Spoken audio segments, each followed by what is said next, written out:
Aujourd'hui, quand on parle de personnalités noires, on parle de personnes qui sont soit sportives, soit comédiens, soit Barack Obama. Sauf que dans l'histoire, il y a eu énormément de personnalités noires, des scientifiques, qui par leur travail ont complètement changé, voire révolutionné notre manière de vivre. Mais ça, on n'en parle pas ni à l'école, ni à la télé. Non, tais-toi, tais-toi.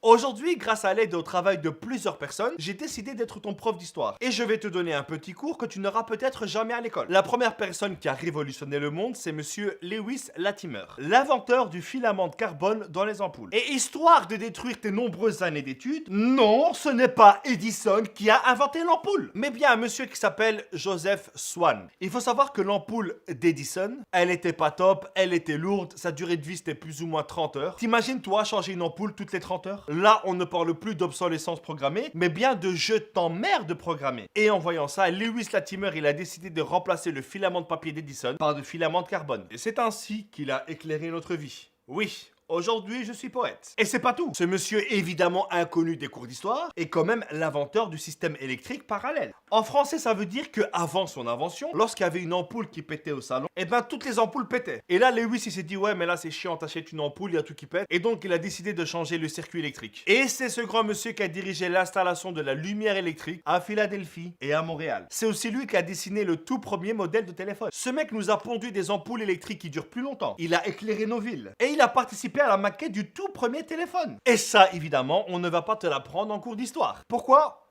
Je sais pas.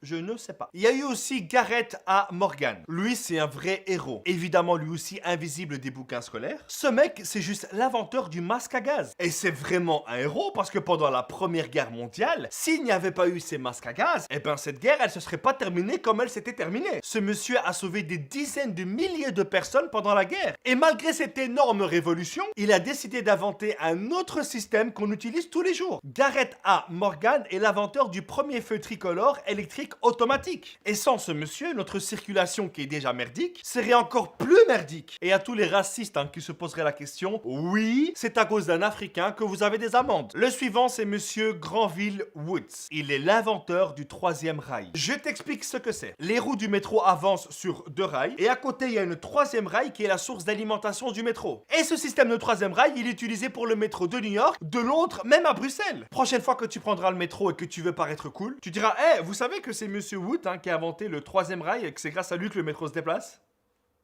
Vous savez ou pas? Et évidemment qui arrive à ce moment-là, Thomas Edison encore. Dès qu'il a appris que Woods avait inventé le troisième rail, il lui a dit « Eh, regarde là-bas, il y a Joule !» Et encore une fois, il a été courir pour mettre le brevet à son nom. Ensuite, il y a Woods qui va au tribunal pour dire à Edison d'arrêter ses conneries. Et heureusement, il a gagné son procès. Et là, t'as Edison qui lui dit sans pression « Eh, dis-moi, ça te dirait de travailler pour moi ?» Et là, t'as Woods qui voit ce Thomas Edison qui a voulu lui voler et lui répond « Je peux pas dire ça. » Je peux pas dire ça, il y a des enfants qui nous regardent. Et c'est aussi Granville Woods qui a gâché mes journées avec des séries de merde. Des séries où le son et l'image sont décalés d'une semaine. Des séries où lorsque ta maman les regarde, elle ne te reconnaît plus comme fils. Oui, mesdames et messieurs, Granville Woods est l'inventeur de l'antenne parabolique. Excusez-moi, non mais... Quand j'étais plus jeune, c'était moi qui la plaçais. Et je devais la bouger toutes les secondes d'un micro-millimètre. Et quand l'image, elle prenait, j'avais pas le droit de bouger.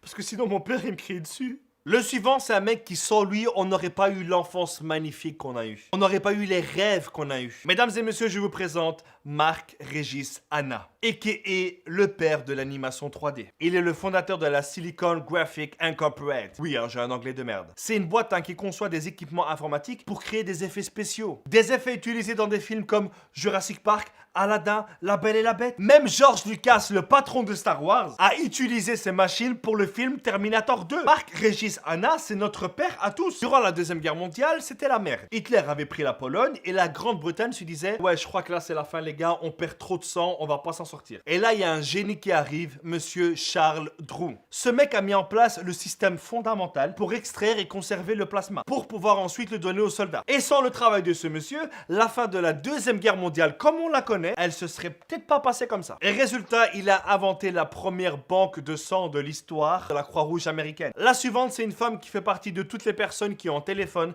et qui disent la fameuse phrase « Attends 2 secondes, j'ai un double appel ». Shirley Ann Jackson est la maman de l'appel en attente. Encore une autre femme, attends, qu'est-ce que je raconte? Une immense femme, le docteur Patricia Hera Batt. Elle a inventé un dispositif qui permet de soigner sans grande douleur la cataracte, qui est une maladie de l'œil. Et ce traitement est utilisé utilisée aujourd'hui partout dans le monde. Elle a même été capable de redonner la vue à des mecs qui étaient aveugles depuis 30 ans. Il y en a eu d'autres hein, comme Mary Van Britta Brown. Elle a inventé la caméra de surveillance domestique. John L. Love qui a inventé le taille-crayon. Et il y en a encore plein d'autres que je ne pourrais pas citer. Tout ça pour dire hein, que même si l'histoire est écrite par les vainqueurs, les puissants et les fortunés, on ne pourra jamais cacher indéfiniment le soleil avec sa main. Et qu'un jour ou l'autre, toutes ces personnes que l'histoire a voulu cacher referont surface et finiront dans les livres d'histoire de nos enfants ou nos petits-enfants. Le tout, c'est d'en parler. Merci à tous, rendez-vous la semaine prochaine. Peace!